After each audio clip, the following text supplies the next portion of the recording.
So the topic for the second panel, titled Culture and Heritage Investments, please allow me to introduce the moderator, Ms. Rebecca Ann Proctor from Arab News. She is a former editor-in-chief of Harper's Bazaar Art and Harper's Bazaar Interiors. Ms. Rebecca's writings have been published in the New York Times Style magazine, Bloomberg, BBC World, among others. She has also written texts for several books and catalogs on Middle Eastern art and culture.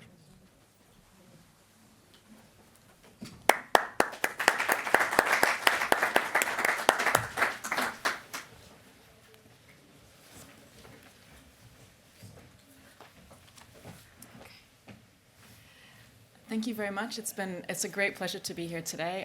Thank you for this wonderful introduction as well. I am an American independent journalist. I've been living in the Middle East now for 15 years, and over the last 6 years, I've been traveling a lot to the kingdom, and I fell in love with the art, the culture, the heritage, and the many opportunities that I've been really privileged to witness. And before we get involved in this conversation with Honayda Serafi, a Saudi fashion designer, very esteemed fashion designer, that I've also had the privilege to interview over the last few years, I just want to introduce a quick message from Jerry Inzerillo, which I'm sure many of you know in this room, and he unfortunately cannot be here with us today, but he will be telling us a little bit about the Diriyah Gate and the amazing opportunities, investment opportunities as well, and the growth in the kingdom that's happening from this very special part of heritage in Riyadh. Salam alaikum. Good afternoon to all of our colleagues at the BMG Economic Summit at the London Stock Exchange. I send regards to my beloved colleague, Basil Al-Ghalayimi, and to all of you. I'm giving you greetings from Diriyah, the birthplace of this first Saudi state, in Riyadh, the capital city of the Kingdom of Saudi Arabia. We have the honor of working on a $63 billion master plan with the intention of creating one of the largest cultural heritage cities at the birthplace of the kingdom and the ancestral home of Al Saud here in the capital. This project, which we welcome everybody to come and see us, will generate 70 billion SAR to the GDP of the kingdom.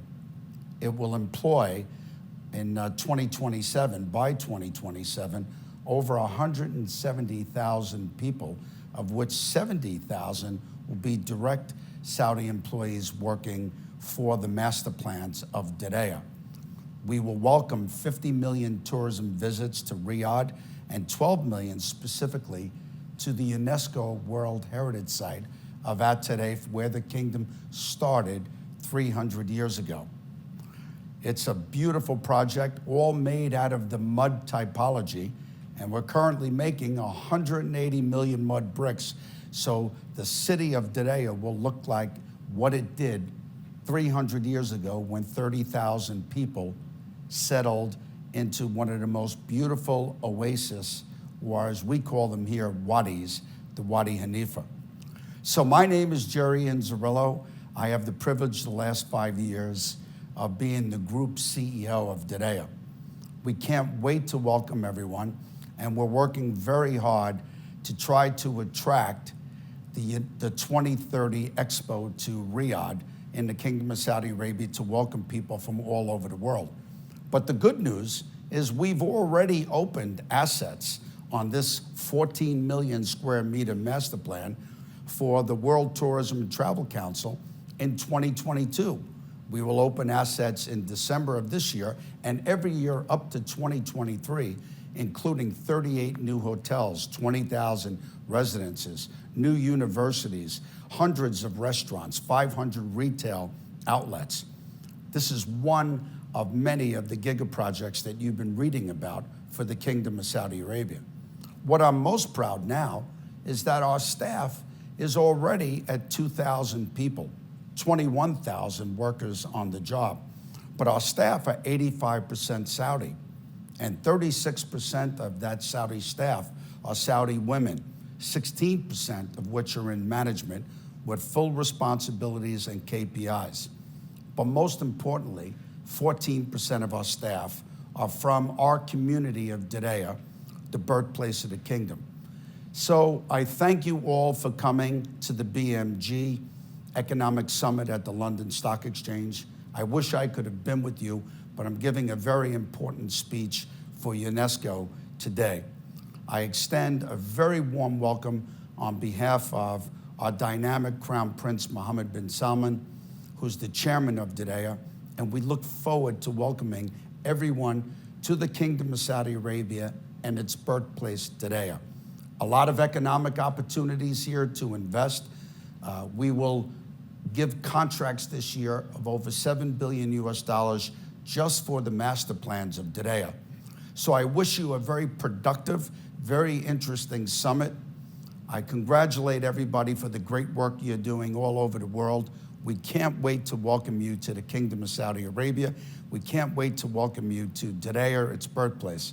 So my best wishes to everyone. Congratulations, dear Basel, to you and your superstar team.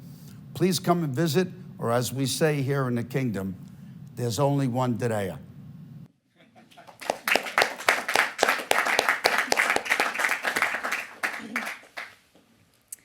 Thank you very much to Jerry for that powerful introduction. I've been very lucky to meet Jerry on several occasions in Riyadh, and he has an amazing and incredible energy. And it's, even though he's not physically here, you can see it coming through into the room. And Diriyah itself is spectacular. It really is inspiring on all sorts of art historical levels. You know, I'm American, but I grew up between Rome and Connecticut. And over the last few years, when I go to Diriyah, it makes me, you know, think of this incredible past, the ancient past that Saudi has.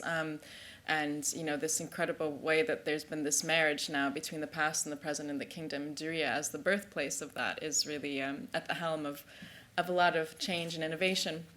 Honayda Serafi, who I'm really privileged to speak with today, is one of the kingdom's most esteemed fashion designers, and she has a pret-a-porter and couture line, and she's been designing since she was 13 years old, but began her brand in 2016.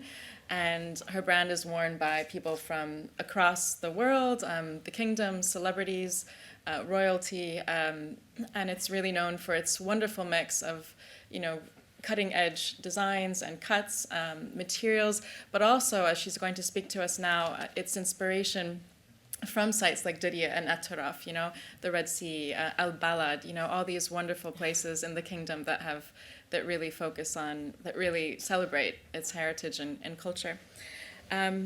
So with that, Honayda, how exactly how has Saudi's past, you grew up in Saudi Arabia, and, you know, these incredible sites that we've just mentioned, that Jerry's just spoken about, how have they influenced your work? Okay, well, hello everyone. As she mentioned, I was actually lucky to grow up in a family that has strong links to culture, art, and heritage. And since a very young age, I've had the pleasure to visit most of the Saudi different regions and to actually learn about the Saudi different cultures, and to enrich my sights and vision with the beautiful and different fashion designs that I've been seeing with the locals there. So I've learned a lot about how to be sustainable from a very young age, because they used to actually use the natural whatever they're from colors or from fabrics and designs as well. And of course, places, sites such Diriyah, the old city of Jeddah, has been enriched my knowledge and that influenced my designs as well. The brand actually has the brand mission is to empower women through fashion and to take the Saudi heritage through designs as well, to shed the light on our beautiful designs and culture and heritage in fashion. Thank you. And of course, we see like a lot of Saudi designers now who are influenced with the beautiful culture in their designs. Yeah, and I something that I've loved as a journalist over the last few years, traveling throughout the Gulf, is this real focus, as you've said, of, you know, focusing on heritage, but also focusing on the past and bringing them both together. But like Saudi's doing today with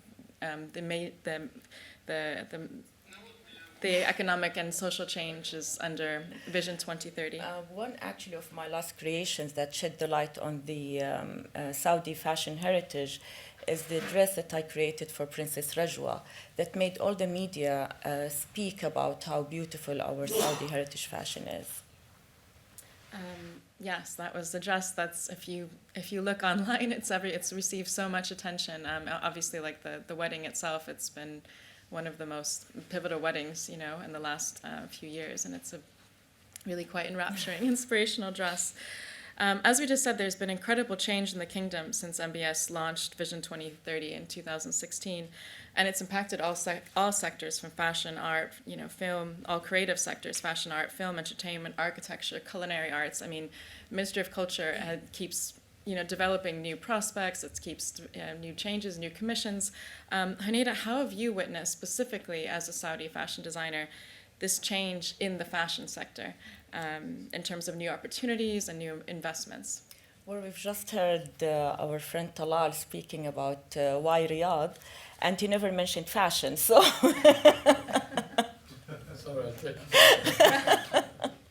So I think in all these coming up projects, fashion is going to be like a great player in the market. There is a lot of great men fashion designers as well. So yes, Saudi, I mean, is growing in all sectors, and fashion definitely is one of the great sectors that have potential in investments, and because it's still a greenfield area. And the Saudi, I mean, commission has been actually established under the Ministry of Culture, and they're supporting all the Saudi fashion designers. They're bringing a lot of business opportunities to the country. They already have employed more than 200,000 employees in the fashion sector, and the growth is still going on. The contribute from the GPD is 1.4% now, and they're aiming to increase it to 2% in 2030. Of course, they opened a lot of job opportunities, and the investment there is, I mean, is great, because they can invest in the brand itself, and they also can invest in the opening, you know, like new manufactories. They can invest also in building the infrastructure of the business, in the fashion business in Saudi Arabia. And, you know, there's a lot of excitement now over the last few years. Every time I go to Riyadh, I find the city becomes faster and faster in terms of just new developments, but new opportunities. And Saudi Arabia, as a country which the majority of the population is young, which I'm sure you'll mention more about this aspect, I find that people are the young Saudis I speak to, the artists, the fashion designers, or young businessmen and women, you know, they're just really, really eager now to have all of these opportunities that weren't there before. How have you, Honayda, have you seen a rise in young Saudis that want to become fashion designers? Well, there's a huge wave actually of creativity, and open the opportunity for creativity actually to shine and rise more. It's not only about fashion designers, it's about the fashion sector itself in its large. So they actually, there is a growth in photographers, in stylists, in creative directors, makeup artists. So it's like a huge potential to grow there, and I wish all the best for the upcoming fashion designers to continue and to get the opportunity to rise with the economy and fashion in Saudi Arabia. Definitely. And you know, we're seated here in London, not Riyadh, and there's also what I've noticed, what many have noticed as well, is this, a lot of cross-cultural dialogue also happening between Saudi Arabia and the rest of the world, a lot of new business opportunities. Personally, there's been shows, with Dolce & Gabbana. There's been, some really big fashion designers that have come to the kingdom. They've had shows. I think Dolce had a show in Alula a year or so ago. So there's also, I wonder if you could tell us a little bit about sort of the increase of international fashion designers that are coming in, and how they're working with younger. There's a huge interest. Saudi Arabians are well known in their big spenders in the market. They have almost 50% from the GCC market spenders, and this is a great opportunity to bring this. And this actually brings back. It's like an opportunity to bring this back to the local market. And of course, this exchange is great between. It's a global market. Yeah, Saudi Arabia is the biggest. It is the biggest, yeah. Biggest market within the GCC in the Middle East. I think there's also Modest Fashion Week I attended in December. Yeah, they just mentioned actually that they will launch the Fashion Saudi Week in Riyadh next year. It's really exciting. Yes. Like I said, every time I go to Saudi, there's something new, which is really exciting and inspiring as well. Honayda, you're an inspiration for fashion designers, for creatives that are looking for ways to succeed as well in this market, and I love the creative fields. I also come from a background where my mother's an artist, and my father's a writer, my brother's in film, and I know that it's an industry that's you need a lot of passion and drive to do it, but it's also challenging. You need persistence. What kind of advice would you give to young Saudis, that are looking to enter this field of fashion and become creatives? I believe that there is a great opportunity now. They have a great help and support from the government, and they should take this opportunity. They've been already with the support of the kingdom. They've been already in New York, Milan, and now Paris Fashion Week, and they are ready actually to continue their path and to help the fashion industry to continue and to rise in Saudi Arabia. Would you say there's more programs as well, more educational programs? Yeah, they've just done this 100 Saudi brand, and it's been doing great, and they're doing great sales as well.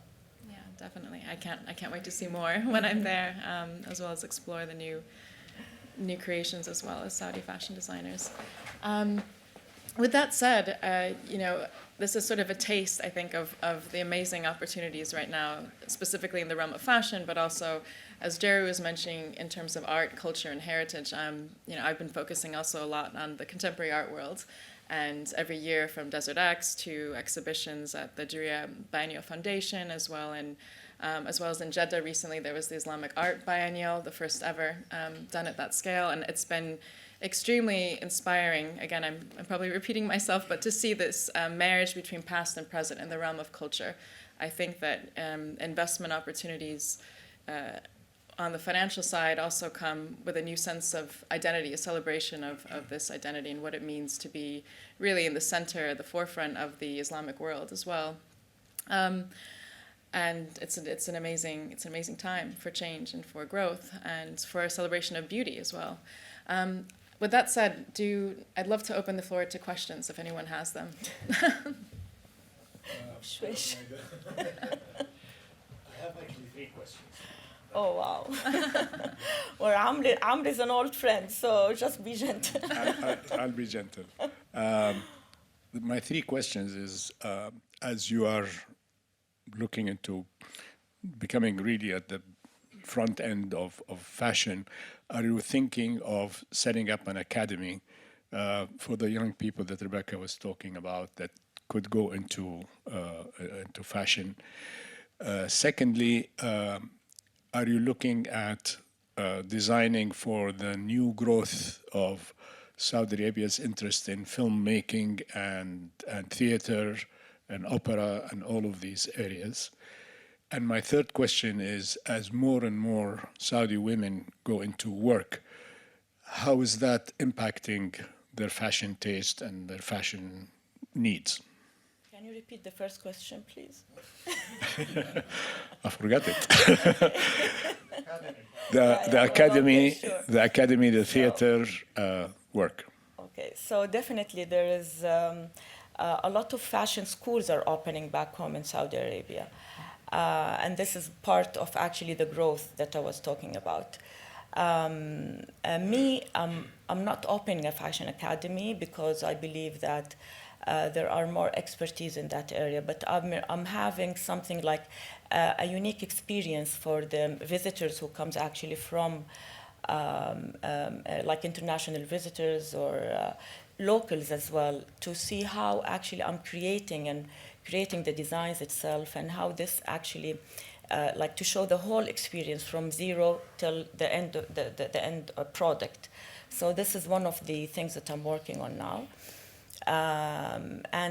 The Fashion Commission actually is working also on, as I'm doing also the same thing, we're working like creative hubs more than fashion academies that I'm going to do myself. What was the second question? The theater, the filmmaking. Okay. Well, there is a great collaboration going to happen soon, not only for myself, but also for the Saudi designers with the Film Commission as well. And there was some programs that had this, that was actually introduced for in Dar al-Hikmah University in Jeddah. And I've seen like a lot of hope from the Saudi designers who are actually dealing with the Film Commission. And yes, so it is going to happen very soon. And the work, is that? Work for women? Work for women, is that impacting their Yes, of fashion? course. I mean, in my company, like most of the employees are women. And of course, I mean, women now are like they're like men. I don't see any difference, especially with the Vision 2030. They're empowering women. They're taking the same salaries, you know, like equal salaries, like men, and it's a great future for men and women. Well, thank you. Another question. Oh my God. Honayda, let me first congratulate you for the excellent dress for Princess Rajwa, and it's very nice. Good luck for that. I believe that we have an authority today in Kingdom for fashion. So, could you tell us more about the role and how do you see it pushing our fashion, business forward? Thank you. One actually of the programs that has been going on for the past year is the 100 Saudi brand. This 100 Saudi brand, they chose the most efficient Saudi designers, and they're giving them, like all the knowledge. And I'm one of the mentors for these 100 Saudi brands. Yes, and we just. Female or just female? Male and female. Yeah. So when I talk about designers, I mean male and female, and they're actually doing their market strategies and marketing strategies, and they're helping them in designs. They're helping them on sales as well. So they just had the supported them in. Fashion runways and fashion wholesalers. So they've been doing great, and I've just attended one of their fashion shows in Paris, and there were like great interest from some investors to invest in the brands, because what I've seen is just on the international level, and there are, instead actually of being, and this is one of the things that I was actually proud that I've done in my career as a fashion designer, is changing the stereotype of of Saudi women or Saudi, spenders, not to be only in the fashion field, not to be only as consumers, but to be as real players in the international market. So this is what we're doing now. And the Fashion Commission has so many programs. They brought the most influential experts internationally to these Saudi designers who had most of them have studied abroad or even in local universities. And they've been doing a great job since then. Yes.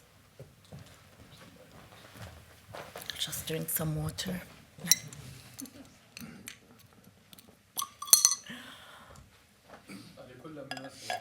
والله يا عمر 3 أسئلة يا عم نسيتني.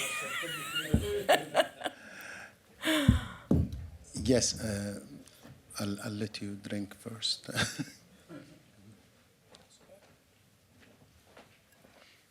Okay.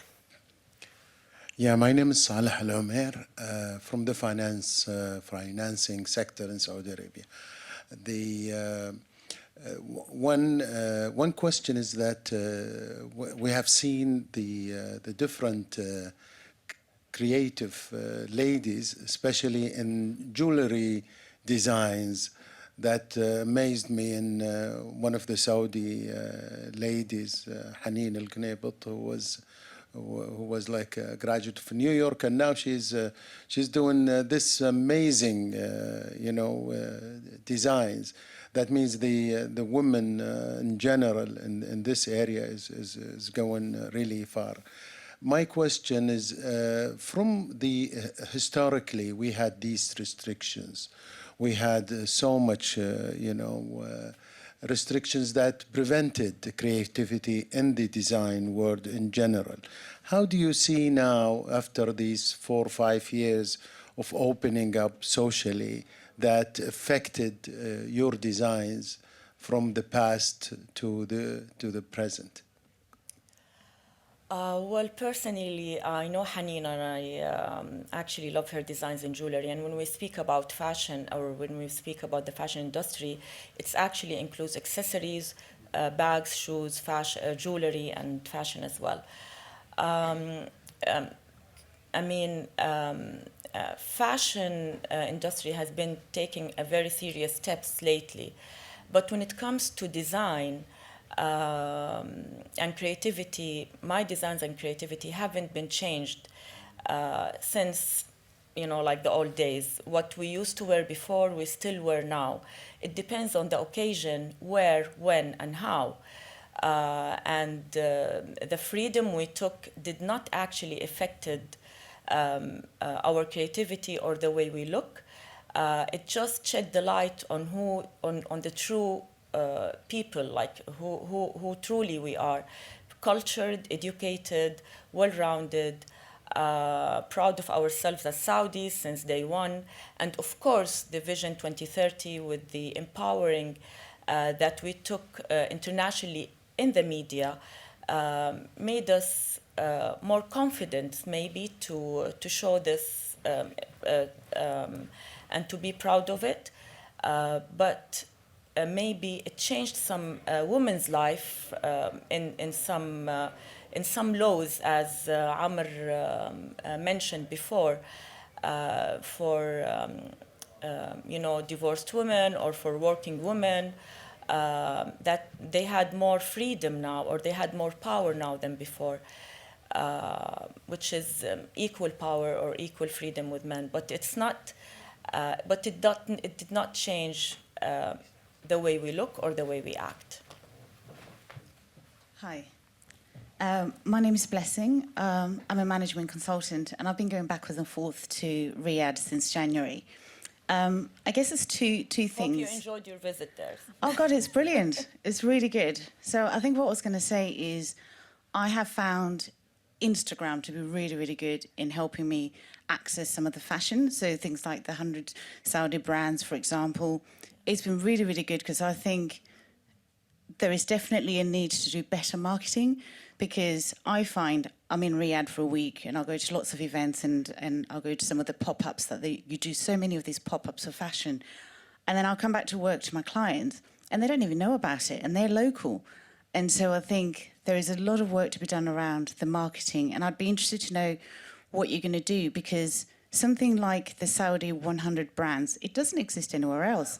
And so for me, I'm buying up so much of some of the clothes, the bags, because it feels like almost like an early investment in like a Stella McCartney type of thing when I'm there, because I really, really love it. And I'd really love to know, what's being done to make sure that even in the new airports, you've got some of the Saudi brands, on show, to make sure that really everybody is, taking advantage and really accessing some of this incredible talent.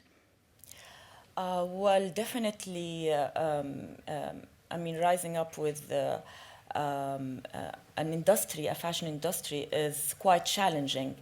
But it's doable. I mean, it takes time to have a mature fashion market. But what I've seen and what the government now is doing, that they are really pushing the fashion industry to rise, and pushing, and they're doing their best in choosing the best expertise in the market, from marketeers to PR to take them around the world. As I said, they already, in 1 year, they've been to New York, Milan, and now Paris. And also they've done more than one event, more than several events in back home in Saudi. And you will hear a lot about the future programs coming from the Saudi Commission, Fashion Commission, and from individuals, designers as well. Of course, the social media is playing a great role in spreading the news, but it will take time for people to understand the power of the culture, of the heritage and culture Saudi, and to actually, you will one day you will see the red carpets in Cannes and in LA, and like in all the big events, especially for film or for fashion, are actually worn, or all the celebrities will be wearing by Saudi fashion designers, and this will happen very soon. Not only Honayda, not only Ashi, not only other fashion designers, but more than 100 Saudi designers.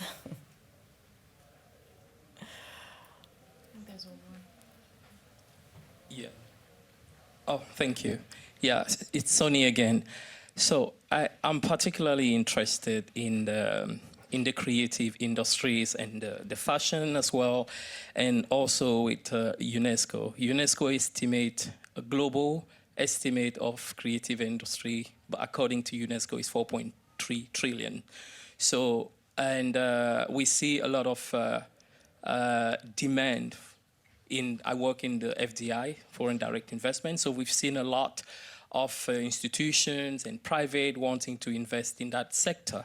So my question is in twofold. One fold has to do with foreign investment into the sector in Saudi Arabia, and the second question has got to do with the consumers market. So if you look at the geostrategic position of Saudi Arabia, you have below you have Africa with 1.5 billion consumers market, and which is going to grow to 1.7 billion consumers market in 2030, and in 2050, 2 billion. And you also have a fastest growing middle class over there. So middle class means people that can travel, come to Saudi Arabia, purchase, buy some of the creations that you have. So do you have like a creative industry ecosystem in Saudi Arabia that has to do with like the public sector and the private sector to design like a clear strategy on how to attract those consumers into Saudi Arabia so that they can purchase your creations? Thank you. Thank you very much for your question. Anyone would like to help in that? I didn't mean to ask a difficult one. No, not at all. Well, actually, as I said, the fashion industry is a growing market, and we have great opportunities for investors to come and invest in the fashion industry. There is great studies actually that has been done by the Fashion Commission and Ministry of Culture. Definitely there is opportunities and there is a growing market, and you will hear about that very soon, inshallah. So thank you. Thank you very much for... I just have one more. We have one more. More of the time, so I have 2 quick questions. I think first one, in terms of the whole film space, one question I had was, is there an opportunity for Saudi to sort of push their ideas and use film as like soft power? Because I know in the gaming space, Savvy Games Group, they've invested a lot in gaming, and they've done a good job there. And the second question I had was, in terms of Diriyah, there's a lot of historical architecture, like you guys mentioned. There's a lot of masajid that are very old. How has it been like balancing the 2 worlds? So yeah. Well, thank you for your question. I think the time is like actually we came to the end. I can answer your question privately, maybe while people actually go and have their coffee, because I believe that this is the coffee time. So One more, actually. One more. Yeah, so please. one more question. No, not question, forgive me. One more before coffee. Oh, we have One more session. before coffee. Okay, so I will leave the floor for the other session. Yes, sorry, I thought that it's a coffee break. Thank I you so will much come to for you because joining. I didn't hear the question well. So I'll come to you and I'll answer your question. Thanks very much for joining us this morning.